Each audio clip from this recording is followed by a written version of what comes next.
Content presented in Cheshire Corners is for educational and informational purposes only. Please consult a legal professional if you have any questions or concerns about the content of this disclaimer, this series, or the legal implications surrounding psychedelic substances in your jurisdiction.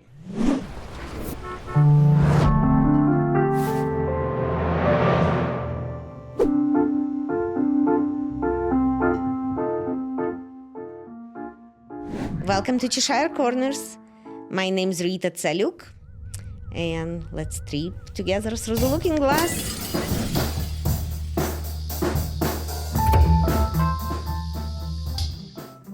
Great day today, and Women's History Month, and it's a perfect time to invite our new guest.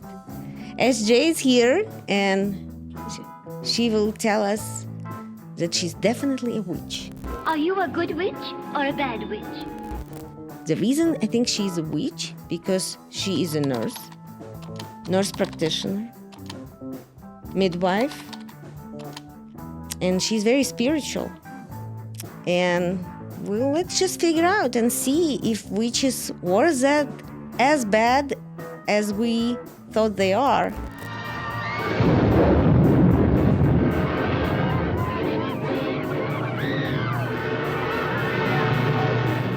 And what is all about? Women's History Month. Let's go. Thank you for having me, Rita. So I'll just introduce myself really quickly. My name is SJ. I've been a nurse for 25 years.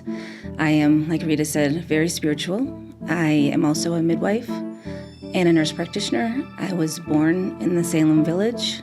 I have deep ancestry in this country, and I've always been connected to a higher power and the moon. And for me, the whole idea with witches, when I start thinking about psychedelics, I was thinking stories, fairy tale stories that I used to hear in Eastern Europe, in Soviet Union, about Baba Yaga, who was witch. She was old and ugly witch, but still was witch, and she was cooking mushrooms constantly that called paganki. And just recently, I understand that paganki means paganus. Paganus means pagans. It was just a pagan's ritual, I guess, at that point. But she was supposed to be a negative character, although in some fairy tales, she's not that bad. No, it's very true. I mean, when you think about pagans and witches, I think we just coexist and it's one and the same. You know, so there's such a negative connotation with the word witch does not make much sense to me, because if people truly know what a witch is, it means wisdom. Yeah, I think that's a word that starts from the root of wisdom, right? That's how it came about. So what do you know? How far in the history of witches started? Who were those women in the very, very beginning? My knowledge comes from the book, The Immortality Key, that I am highly recommending. Which I have to read. But you have to read. But Yes. Tell me what you know. So, I mean, at a very young age, I was definitely connected with, like I said, just spirituality. I started foraging mushrooms in the woods, just different things when I was 13, 14 years of age. I was always connected to the earth. And as I got older, I started really understanding the origin and then the persecution that was predominantly on midwives and nurses and healers. And it's always been my calling to fulfill those roles in this country. So I started researching about in the United States predominantly, you know, and then I started researching a little bit in Europe. So I'm going to be fascinated to research more in like Ukraine, like former USSR, or Soviet Union, excuse me. But I started researching and just found like the witches were starting to be persecuted in Italy, and it just kind of started traveling up Europe and into the UK. I always knew that witches were persecuted, but I had no idea how they started. What was the origin of those witches? Who were those women? I never even thought to ask. But the book, The Immortality Key, is telling that those witches, they came from the ancient Greeks ritual, and even prior to Greeks. There was always this wisdom that were with women. And then women were in the rituals of god of Dionysus, and then when, well, and it's again, if you believe the book or not, early Christianity was based on a lot of pagan traditions, and that's where they kind of practiced paganism in addition to Christianity for centuries until church started cracking down on it. So this was a tradition that were going from mom to daughter to grandkids, and for centuries all this wisdom was transferred.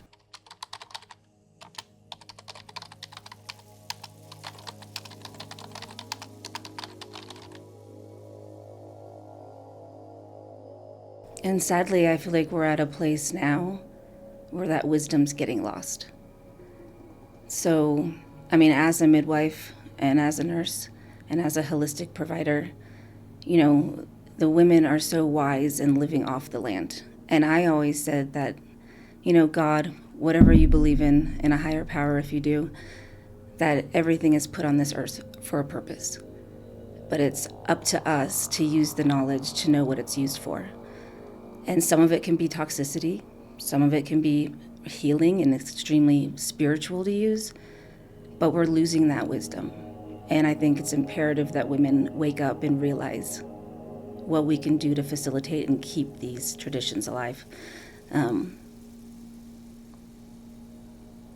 It's just a generational knowledge that I feel like we're lacking. And with women, you know, with the midwives, with the nurses, with the witches, they were all the ones that were doing, you know, the holistic medicine, preventative care, living off the land.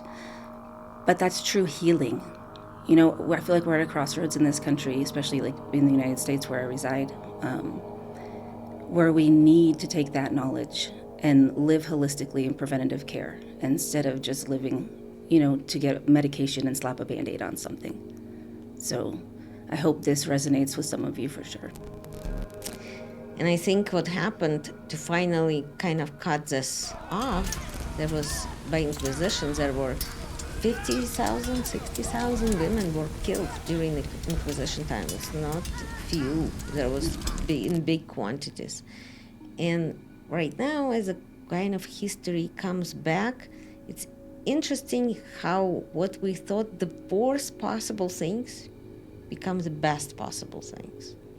And it's so true, and like in different, like if people research different religions, and like the book you were talking about, The Immortality Key, if people start reading that, and another book was Witches, Midwives, and Nurses, that is so, it just ties it all together for me, and why I was called to this. And, you know, I grew up in the 80s, and seeing the commercials with like Reagan, and, you know, this is your brain on drugs with Nancy Reagan, and... Okay, last time. This is drugs. This is your brain on drugs.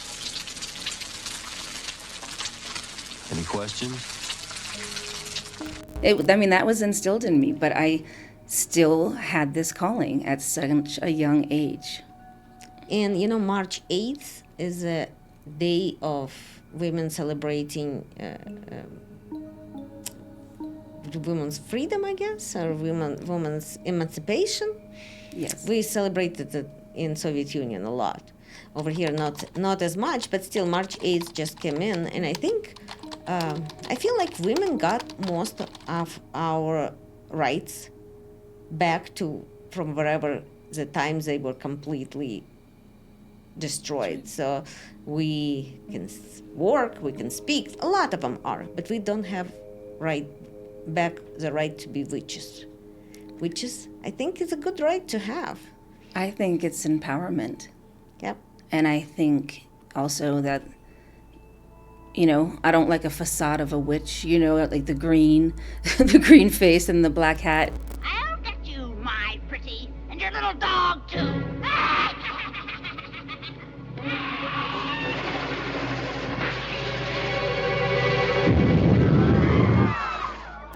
You know, a little bit of brainwashing and thinking witches were evil. Дьявол, в которого никто не верит, решает лично посетить Москву. Он бы навел порядок.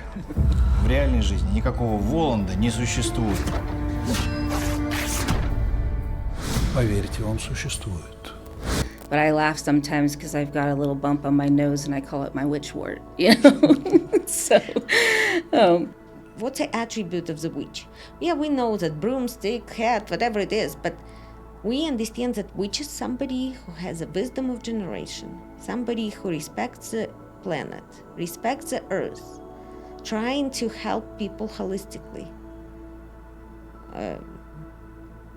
Few more, and I think we're going to qualify for the Nobel Prize right here. no, I mean, it's been, through my life, like different people I would meet and talk to them about my spirituality and about my connection just to higher power and to the earth, and really staying grounded in that, and, my crystals and my tarot cards. And, some people were like, oh, you're a witch, but really not know the connotation of the true origin of the meaning of the word. So I've just taught different people over the years too, what that means to me, and hopefully it kind of awakens them too to not slap a negative connotation on it. Yeah. Especially when I'm there helping them heal. Yeah, and words means a lot. And for so many centuries, they used word which is a negative word. It's really hard to come back from the stigma of it. It is.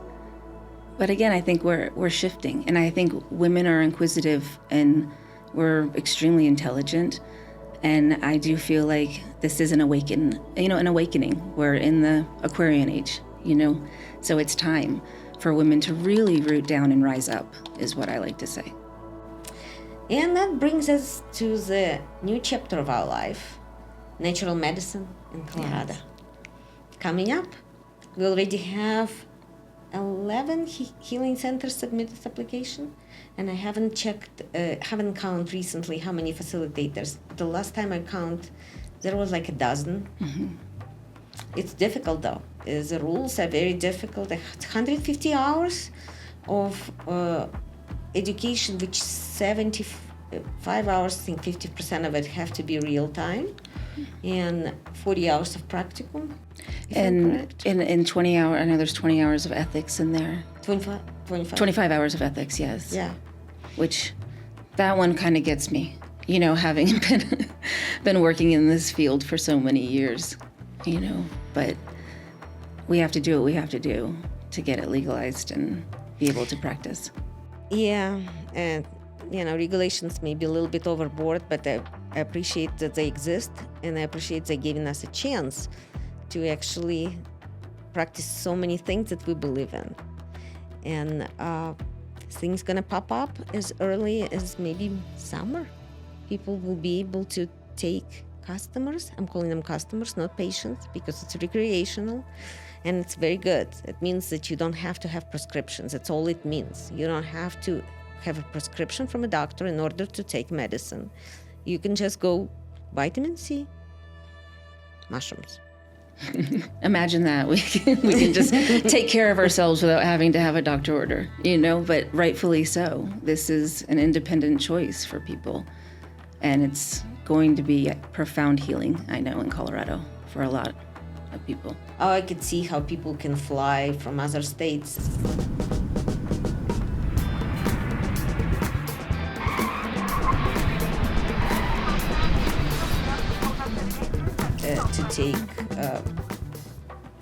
To take mushrooms here and go back to where they are.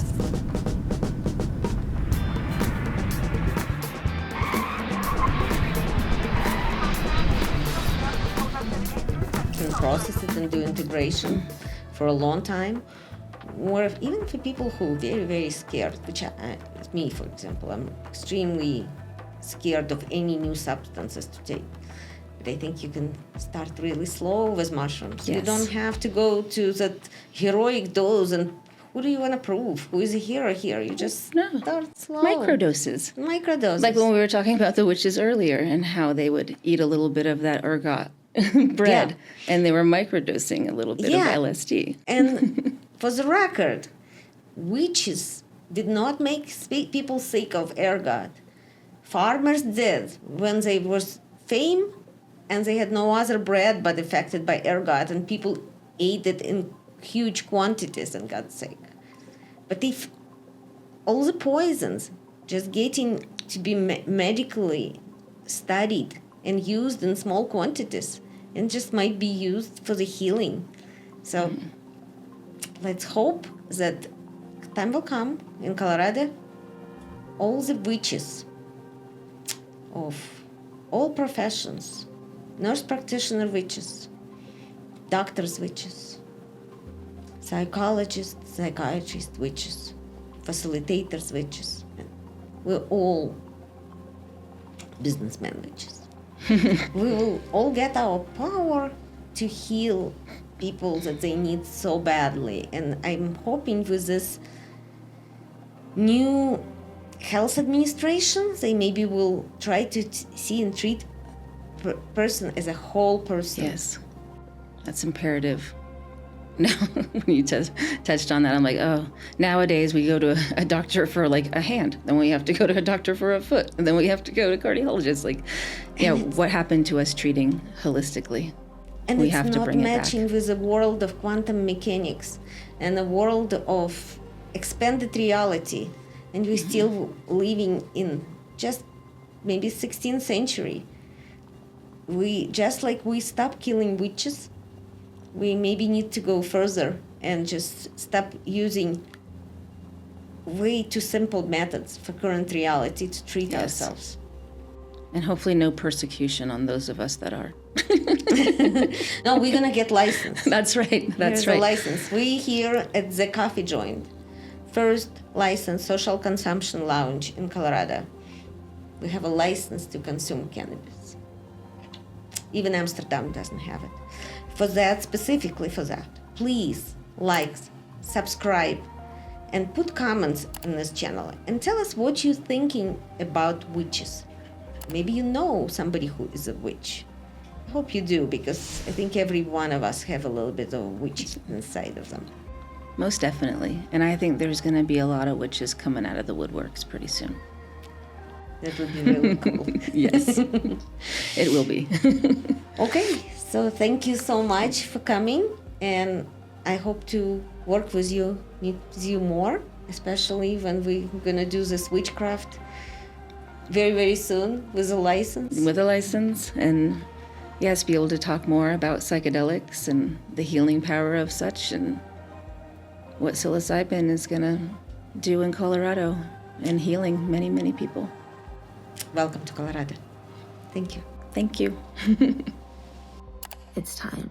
It's time for us to come out of the woodwork and to heal ourselves further and to help others heal. So if there's any questions that anybody has, please feel free to ask. I am happy to answer, and again, happy to learn as well. All right, have a blessed day.